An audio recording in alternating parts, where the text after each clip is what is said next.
Mechanica, a game of engine building and robot building with an element of dark humor. The idea that you will find in several or in all of the flavor texts of the game is that you build robots so they can do our job for us, similar to what you have in Futuropia. But then, once the robots start getting ideas, they will kill us all and they'll take over, and maybe the world will be better without us, which is something that from time to time I start wondering also. One of the designers is Mary Flanagan. I wanted to acknowledge that because she's not just a designer but also a scholar who wrote very insightful things about game history and game design, so I recommend picking up something by her, not just the game but also some of her scholarship. Now, the game is a competitive game. It also has a solitaire option, and just to clarify, I only played the game solitaire. It works very well that way in times of quarantine and pandemic. That is perfectly fine. It is not a game that I tried to play with my daughters, although they are pretty gifted players. They're just elements that I think would let them a little bit confused. Definitely a game that is better to play with adult friends, or again, solitaire, rather than a family game.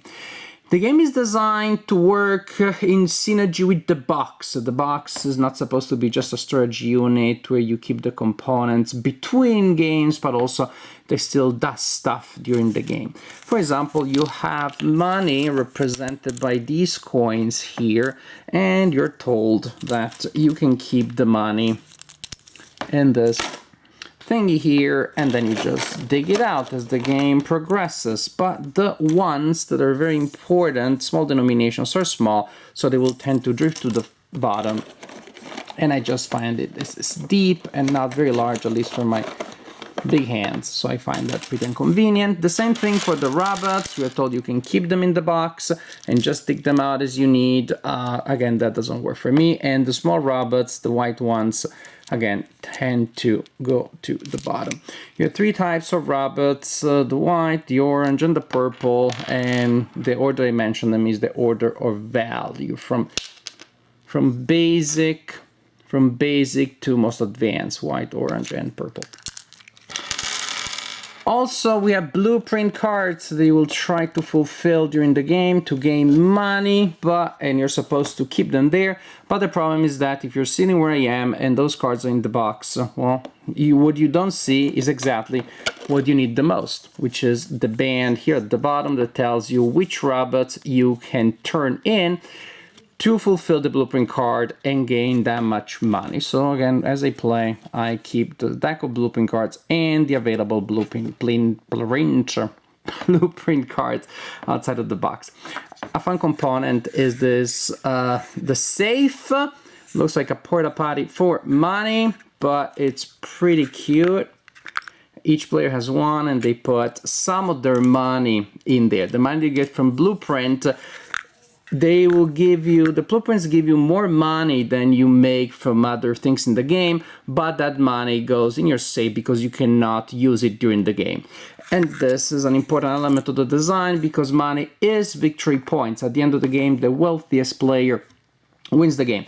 And so you have to decide if the money you want to get from several sources so you can then use it, or you're okay, committed, not using it during the game, and then you store it in here.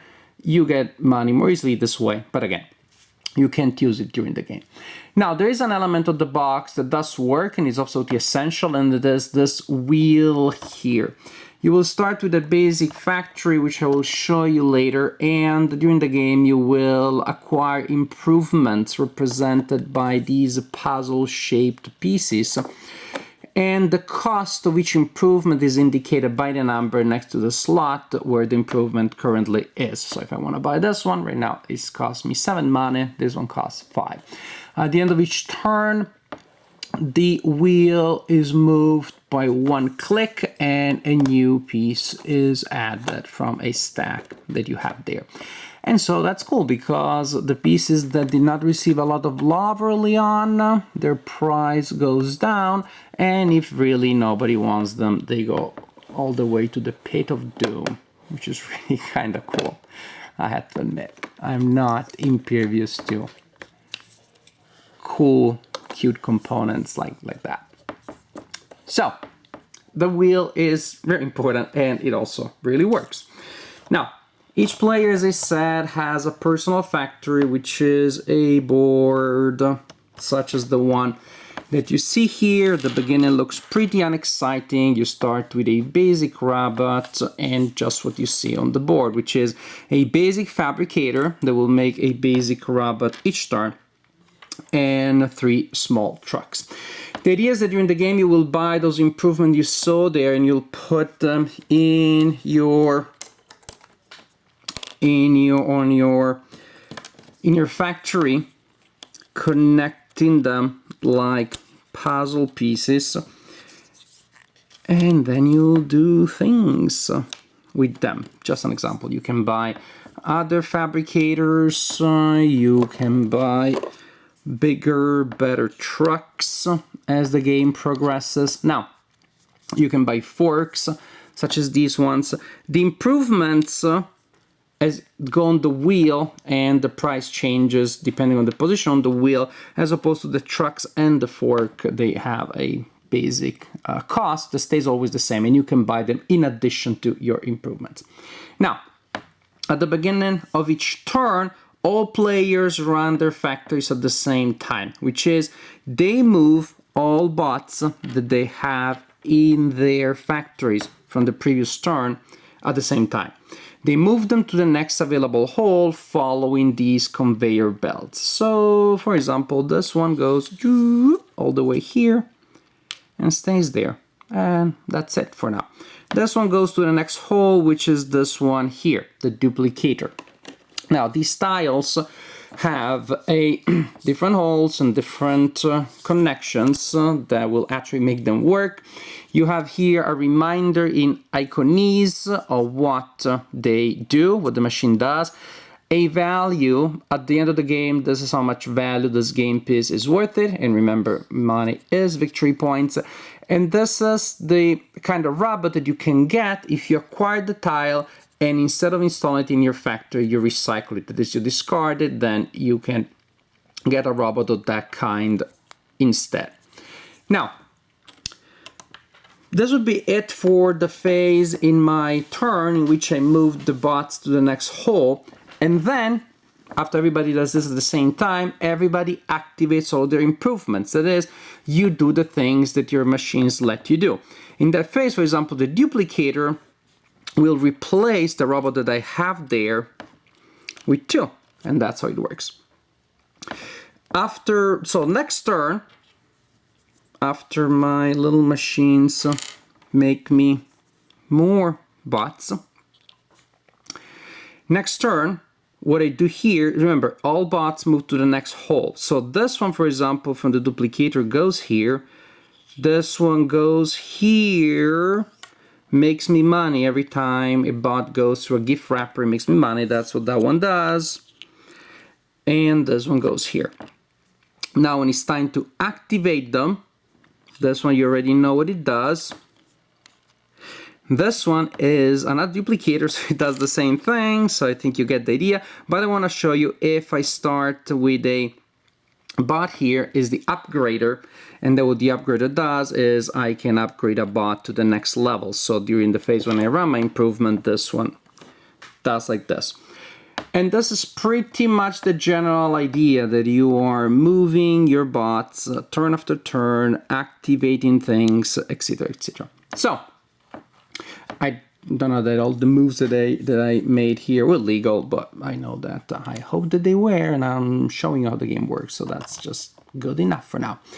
So this is the general idea, that early in the turn, everybody moves their bots to the next, all bots that can move to the next hole, and then they activate their improvements, duplicating things, upgrading. You can turn any 2 bots into a better bot in one of the machines. You can throw bots from, fling bots from one side of the factory to the other, flying over other machines, all sorts of different things that you can do. After everybody does that, then in turn order, players will sell their bots that are in the trucks. And a basic bot is worth 2 money, an orange bot 4, and an advanced bot 6. Then, again, in turn order, players can buy improvements. You remember, those up there. They can buy as many as you want as long as you have the money. Then players will make bots with their factories so that the bots are available the next turn to move around. And then finally, you rotate the shop and you add a new tile. Other things that you can do during your turn is, again, to buy forks and trucks, and also to show that you're able to complete one of the blueprints. You discard the corresponding number and type of robots from your truck, which I was able to do this turn, for example, to create the homing television. And this card will be discarded at the end of the turn, so the players, as well, it's around the round that the players can still fulfill it. But once somebody completes a blueprint, then at the end of the round, both blueprints are discarded and 2 new blueprints are available. And again, the money that you get from the blueprint, in this case 10, doesn't go in your wallet, cannot be spent, goes in your personal little safe there. The game continues until all improvements that can be bought have been bought. At that point, players will count all the money that they have, all the cash that they have, all the money that they have in their safe, all the money that their improvements are worth, and at that point, the wealthiest player wins the game. As for the solitaire version, it's very simple. You play against a very simple AI that simply will make a lot of money every turn and will buy improvements, and then at the end they score a ton of points and you're trying to beat that score. Mechanica is a game that I played only as a solitaire game because it is definitely too complex to play with my daughters. Not really because of the rules, but because of the thinking that goes into sequencing all of the machines. And in times of quarantine, simply don't have a game night with my adult friends. But as a solitaire game, it works pretty well. I enjoyed it that way. In particular, I enjoyed the fact that the AI is super simple. I just get bored when there are solitaire games where I spend most of the time performing maneuvers, performing actions for the AI, and then I make a little decision. Here, the AI gains pieces and gains money, and that's a couple of seconds, and I'm back to playing my own turns, moving those robots, producing robots out of robots, doing weird stuff with them. And it's fun. It's really fun. So the general idea to me is convincing, is compelling. It's fun to see your robots, or your factory starting from really nothing. The first time you saw Anticlimactic, you move that poor, sick, sad robot to the truck and you sell it. Sad. But then later you do the craziest things with those robots. You scrap some machines to get even better ones. So it's interesting because you have engine building at its finest.